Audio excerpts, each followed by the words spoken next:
Hello everyone, जय हिंद। आज है 3 जनवरी 2026 की करंट अफेयर को हम डिस्कस करेंगे। तो चलिए स्टार्ट करते हैं आज के करंट अफेयर, उनसे जुड़े कुछ फैक्ट्स को भी देखते हैं। तो सबसे पहला जो क्वेश्चन ये पूछा गया है कि एक एयर मार्शल हैं जिनका नाम है तेजेंद्र सिंह, उन्होंने एक कमान संभाली है। तो वो कमान का जो कार्यभार संभाला है उसका नाम है दक्षिण पश्चिमी वायु कमान है, वह साउथ वेस्टर्न एयर कमांड के वो हाल में ही जो एयर मार्शल नियुक्त किए गए हैं। उसके साथ साथ आपको ये भी ध्यान रखना है कि तेजेंद्र सिंह ने जो है साउथ वेस्टर्न एयर कमांड के वायु अधिकारी कमान इन चीफ के रूप में इन्होंने कार्यभार संभाला है। इससे पहले जो तेजेंद्र सिंह थे उन्होंने जम्मू कश्मीर के एयर ऑफिसर कमांडिंग के रूप में वो तैनात थे, और उन्होंने अगर बात करें ट्रेनिंग कमांड के जो प्रशिक्षण कमान में भी उन्होंने एओसी मतलब एयर ऑफिसर कमांडिंग के रूप में भी कार्य उन्होंने किया है। उसके साथ साथ अगर हम बात करें भारतीय वायुसेना की कमान और उनके मुख्यालय, तो अगर हम बात करें वेस्टर्न एयर कमांड की वो नई दिल्ली में है।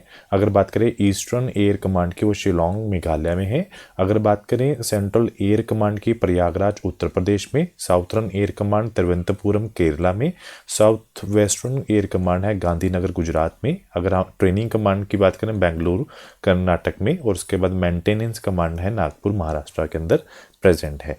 अगला क्वेश्चन ये पूछा गया है कि किस राज्य या फिर केंद्र शासित राज्य है जिसके अंदर खुदाई में 2000 वर्ष पुराना बौद्ध स्थल पाया गया है।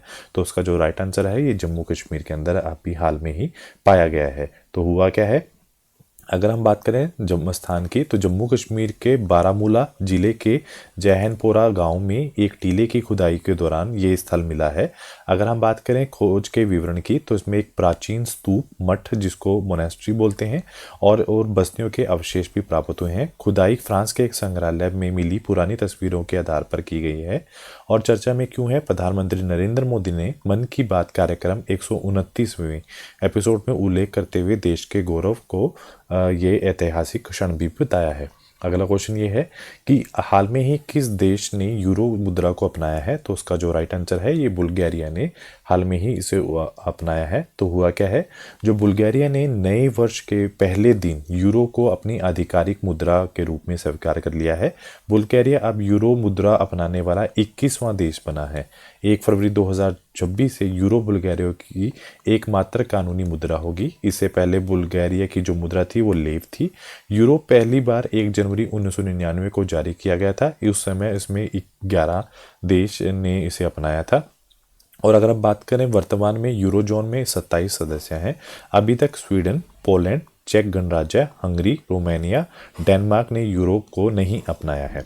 उसके साथ साथ आप ये भी ध्यान रखोगे कि बात कर रहे हैं बुल्गारिया की, तो स्थापना दक्षिण पूर्वी यूरोप बल्कान जो प्रायद्वीप पर ये स्थित है। राजधानी है सोफिया और पड़ोसी देश हैं रोमानिया, साइबेरिया, उत्तरी मैकेडोनिया, ग्रीस और तुर्की। अगर हम समुद्र तट की बात करें, देश के पूर्व में काला सागर वहाँ पर स्थित है। अगर हम बात करें सदस्यता की, बुल्गारिया यूरोपीय संघ और नाटो दोनों का ही सदस्य है।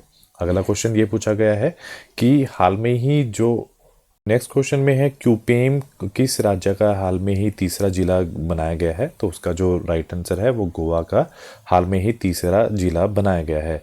तो गोवा सरकार ने जो राज्य में एक नया जिला बनाने का निर्णय लिया है, यह राज्य का तीसरा जिला होगा। और जो जिले का जो नया मुख्यालय है वो कैफ में स्थित होगा। और नया जिला बनाने में स्थानीय लोगों और को सरकारी सेवाएं अधिक नज़दीक और सुलभ मिल सकेंगे। अगर हम बात करें गोवा की जो राजधानी है वो है पणजी। और अगर हम राज्यपाल की बात करें, पशुपति अशोक गजपति राजू। और जो मुख्यमंत्री है डॉक्टर प्रमोद सावंत है। और पूर्ण राज्य के दर्जे 30 मई 1987 को गोवा को पूर्ण राज्य बना दिया गया था। अगर हम बात करें नेशनल पार्क की, वहाँ पे भगवान महावीर राष्ट्रीय उद्यान, जिसे मलोम जो राष्ट्रीय उद्यान के नाम पर भी जाना जाता है। अगला क्वेश्चन ये है कि 1 जनवरी 2026 को प्रधानमंत्री मातृ जो है वंदना योजना को कितने साल पूरे हो चुके हैं। तो उसका जो राइट आंसर है वो 9 साल पूरे हो चुके हैं। तो उसमें हुआ क्या है, इस योजना को 9 साल पूरे हो चुके हैं। यह जो योजना है 1 जनवरी 2017 को चलाई गई थी। यह योजना गर्भवती महिलाओं और स्तनपान कराने के वाली महिलाओं के लिए शुरू की गई थी। उद्देश्य था माताओं के लिए स्वास्थ्य और पोषण में सुधार करना, और योजना के तहत माताओं को गर्भावस्था और प्रसव के दौरान आर्थिक सहायता भी दी जाएगी।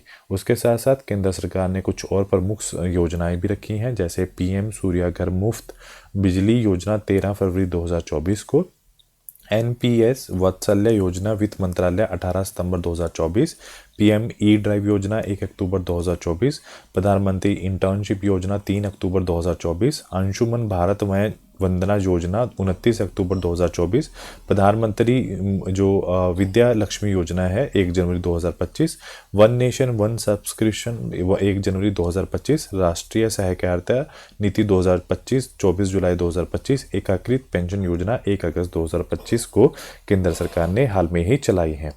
अगला क्वेश्चन ये है कि जो गाना नगाई त्योहार है वो किस राज्य में मनाया गया है, तो उसका जो राइट आंसर है वो मणिपुर के अंदर हाल में ही मनाया गया है।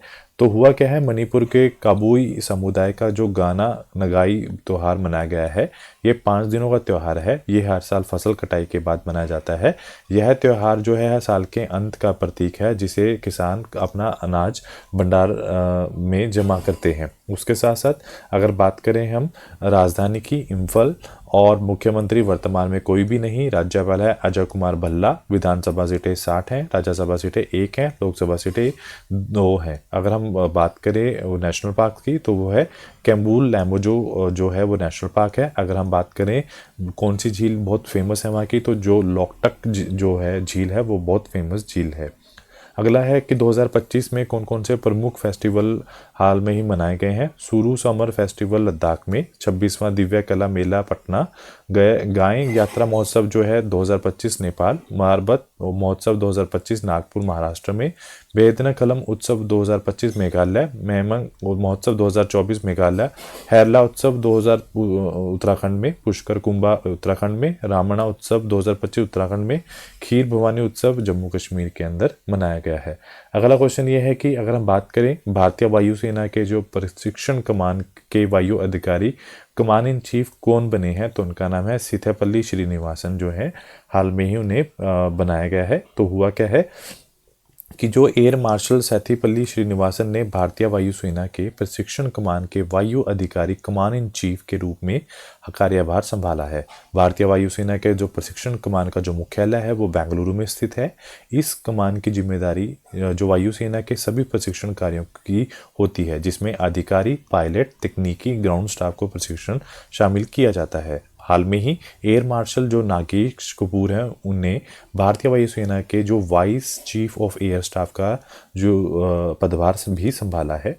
उसके साथ साथ आपको कुछ नियुक्तियां जो रिसेंटली हुई है, विपो सलाहकार के बोर्ड के अध्यक्ष हैं न्यायमूर्ति प्रतिभा सिंह, एशोकैम के अध्यक्ष हैं निर्मल मिंडा, एशोकैम के वरिष्ठ उपाध्यक्ष हैं अमिताभ चौधरी, सर्वोच्च न्यायालय समिति की जो पहली ट्रांसजेंडर सदस्य है अकाई पदशाली, और हुंडई इंडिया के जो पहले एमडी और सीईओ बने हैं तरुण गर्ग, और फिकी जो 2025-26 के निर्वाचित अध्यक्ष हैं अनंत गोयंका, आईएमएफ के पहले उप प्रबंधक निर्देशक है डैन केटू, और आरबीआई के जो executive director Sonali Sen Gupta, Microsoft और एंथ्रोपिक के एडवाइजर हैं ऋषि सोनाक हाल में ही नियुक्त किए गए हैं।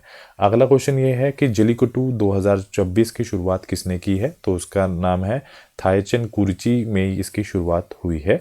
तो अब हुआ क्या है, जो जलीकट्टू है उसकी शुरुआत तमिलनाडु में हुई है। एक गांव है जिसका नाम है थाईचेन कुरुची, गांव में आयोजित किया गया है। जलीकट्टू तमिलनाडु का एक पारंपरिक खेल और सांस्कृतिक महोत्सव है। जो यह खेल मुख्य रूप से पोंगल त्योहार के अवसर पर मनाया जाता है। इसमें प्रतिभागी बैल के कुबड़ को पकड़कर उसे काबू करने की कोशिश करते हैं।